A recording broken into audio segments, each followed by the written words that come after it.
As-Salaamu Alaikum, my brothers and sisters, Alhamdulillah.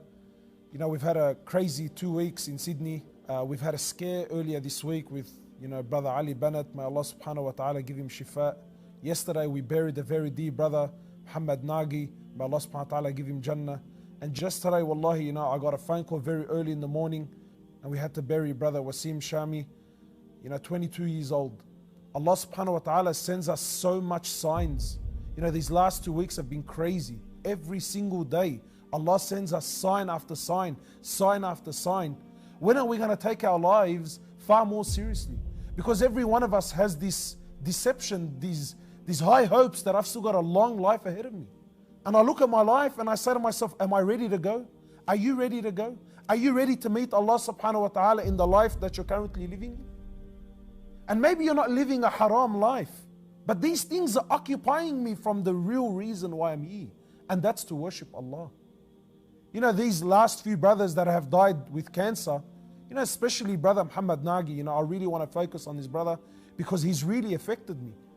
I look at this brother's life and I say, Alhamdulillah, he was lucky and fortunate enough to have time. Allah gave him a cancer and the way he dealt with it was amazing. It was incredible. The Prophet of Allah says, remember Allah in good times. Allah will remember you in times of difficulty. And this for me was Nagi all over. Muhammad nailed this. This was a man who loved Allah and His Prophet when he was fine, he was healthy, he was going and coming. He loved da'wah, he loved to talk to people, he loved his community. And everyone knew him for this. Wallahi, whenever I would visit him, Alhamdulillah, Alhamdulillah that Allah subhanahu wa ta'ala has given me this. Alhamdulillah. He was always in high spirits, always thanking Allah subhanahu wa ta'ala. 2 days before he fell into his last coma, I went to visit him. And so much passion and so much energy.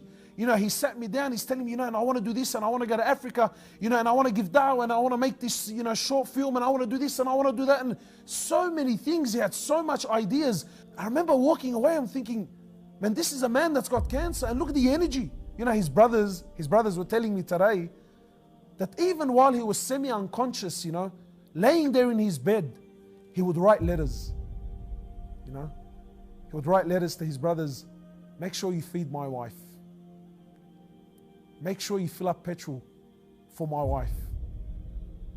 He would think about his wife, even though he was semi-unconscious.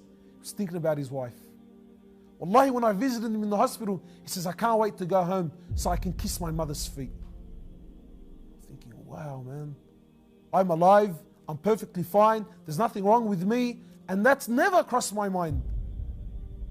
He would sit there in bed, and the nurse would walk in, a non-Muslim nurse would walk in, and he would point with his finger. And his brother said, we could never work out, and what's he pointing at? He used to point, telling his brothers, give the nurse some sweets, form of da'wah. I thought, wow, Allahu Akbar. Wallahi, just the things this brother used to do, it affected me so much. Never did I ever go to Punchbowl Mosque, never did I ever go there, except I would see this brother there. Always, he was there, give salam, big smile on his face, he's talking to the brothers. And the Prophet of Allah, he says, sallallahu alaihi wasallam, if you see someone frequent in the masjid, then bear witness that this man has iman. I think, wow, wallahi, this brother has affected me so much that I'm envious. And I ask myself, how would I leave? Because wallahi, my brothers and sisters, the angel of death will not send you a WhatsApp message. He's not going to send you an email.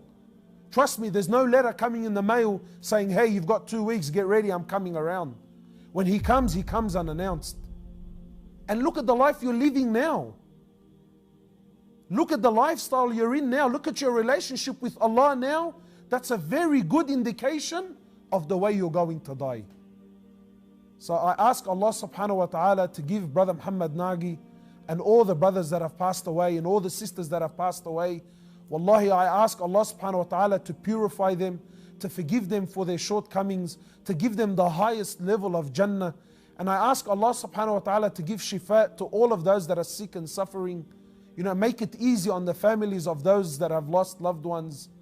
And I ask Allah subhanahu wa ta'ala to give us the reality of life. سبحان الله عدد ما خلق في الأرض سبحان الله عدد ما بين ذلك